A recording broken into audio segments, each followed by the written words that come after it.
ಶಿಕ್ಷಣ ಸಚಿವರಾಗಿ ಪ್ರಹ್ಲಾದ್ ಜೋಶಿ ನೇಮಕಗೊಳಿಸಿ ಕೇಂದ್ರ ಆದೇಶವನ್ನು ಹೊರಡಿಸಿದೆ. ನೀಟ್ ಸೋರಿಕೆ ಹಗರಣದಲ್ಲಿ ರಾಜೀನಾಮೆ ನೀಡಿದರು ಪ್ರಧಾನಿ. ಪ್ರಸ್ತುತ ಆಹಾರ ಮತ್ತು ಗ್ರಾಹಕ ವ್ಯವಹಾರ ಖಾತೆ ಸಚಿವರಾಗಿದ್ದಾರೆ ಕರ್ನಾಟಕದವರೇ ಪ್ರಹ್ಲಾದ್ ಜೋಶಿ. ಈಗ ಹೆಚ್ಚುವರಿ ಖಾತೆಯನ್ನು ಕೊಟ್ಟಲಾಗಿದೆ ಅವರಿಗೆ. ಶಿಕ್ಷಣ ಖಾತೆ ಕರ್ನಾಟಕದ ಧಾರವಾಡ ಲೋಕಸಭಾ ಕ್ಷೇತ್ರ ಅವ್ರದ್ದು. ಬಿಜೆಪಿ ಎಂಪಿ ಜೋಶಿ ಇದ್ದಾರಲ್ವಾ, ಸಂಸದೀಯ ವ್ಯವಹಾರಗಳು ಕಲ್ಲಿದ್ದಲು ಗಣಿ ಸಚಿವರಾಗಿ ಕೂಡ ಅವರು ಸೇವೆ ಸಲ್ಲಿಸ್ತಾ ಇದ್ದಾರೆ. ಪ್ರಧಾನಿ ಮೋದಿಯವರಿಗೆ ಬಹಳ ಅತ್ಯಾಪ್ತರು. 2014ರಿಂದ 16ರವರೆಗೆ ಕರ್ನಾಟಕ ಬಿಜೆಪಿ ಅಧ್ಯಕ್ಷರಾಗಿದ್ದರು. ಈಗ ಹೆಚ್ಚುವರಿ ಖಾತೆಯನ್ನು ಕೊಡಲಾಗಿದೆ ಪ್ರಹ್ಲಾದ್ ಜೋಶಿ ಅವರಿಗೆ.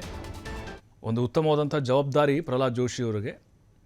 ಕರ್ನಾಟಕದಿಂದ ಅದರಲ್ಲೂ ಧಾರವಾಡದಿಂದ ಆಯ್ಕೆ ಆದಂಥವ್ರು ನಿರಂತರವಾಗಿ ಅವರು ಪ್ರಧಾನಿ ಮೋದಿಯವರ ಕ್ಯಾಬಿನೆಟಲ್ಲಿ ಒಂದು ಉನ್ನತ ಹುದ್ದೆಯನ್ನು ಅಲಂಕರಿಸಿ ಕಲಿಸ್ತಾರೆ.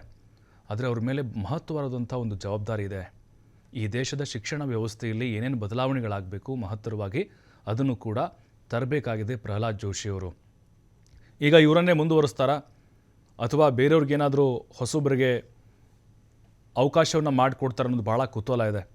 ಯಾಕಂದರೆ ಅವ್ರ ಹತ್ರನೇ ಈಗ 2-3 ಖಾತೆಗಳಿದ್ದಾವೆ. ಗಣಿ ಮತ್ತು ಭೂ ವಿಜ್ಞಾನ ಇದೆ, ಸಂಸದೀಯ ವ್ಯವಹಾರ ಇದೆ, ಅದರ ಜೊತೆಗೆ ಆಹಾರ ಮತ್ತು ಗ್ರಾಹಕ ವ್ಯವಹಾರ ಖಾತೆ ಕೂಡ ಇದೆ ಅಲ್ವಾ. ಹೆಚ್ಚುವರಿಯಾಗಿ ಈಗ ಪ್ರಧಾನ ಅವ್ರದ್ದೇನು ಶಿಕ್ಷಣ ಖಾತೆ ಇತ್ತು ಅದನ್ನ ಕೊಟ್ಟಿದ್ದಾರೆ. ಈಗ ಪ್ರಹ್ಲಾದ್ ಜೋಶಿ ಅವ್ರಿಗೂ ಕೂಡ ಒಂದು ರೀತಿ ಹೆಚ್ಚುವರಿ ಜವಾಬ್ದಾರಿ ಅಂತ ಹೇಳ್ಬೋದು. ಇದನ್ನು ಹೇಗೆ ನಿಭಾಯಿಸ್ತಾರೆ ಹಾಗಾದರೆ ಅವರು? ಇವರ ಒಂದು ಅಧಿಕಾರಾವಧಿಯಲ್ಲಿ ಏನೆಲ್ಲ ಡೆವಲಪ್ಮೆಂಟ್ಗಳನ್ನ ಮಾಡ್ತಾರೆ?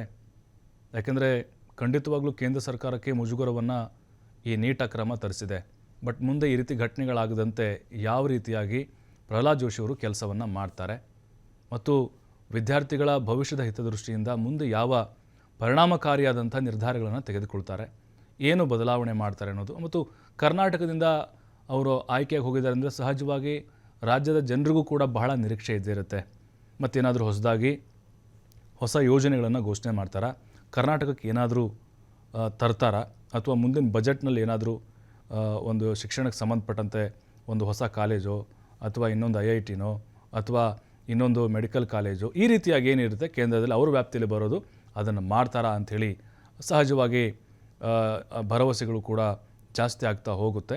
ಪ್ರಹ್ಲಾದ್ ಜೋಶಿ ಅವರು ಈಗ ನೂತನ ಖಾತೆಯನ್ನು ಹೆಚ್ಚುವರಿಯಾಗಿ ತೆಗೆದುಕೊಂಡಿದ್ದಾರೆ. ಅಂದರೆ ಧರ್ಮೇಂದ್ರ ಪ್ರಧಾನ್ ಅವರ ಶಿಕ್ಷಣ ಖಾತೆಯನ್ನು ಪ್ರಧಾನಿ ಮೋದಿಯವರೇ ಅವರಿಗೆ ಜವಾಬ್ದಾರಿನ ವಹಿಸಿದ್ದಾರೆ. ಯಾರು ಸೂಕ್ತವಾದ ವ್ಯಕ್ತಿ ಅಂತ ಅಲ್ಲಿ ಬಂದಾಗ ಮೊದಲು ನೆನಪಾಗಿದ್ದೆ ಪ್ರಹ್ಲಾದ್ ಜೋಶಿಯವರು.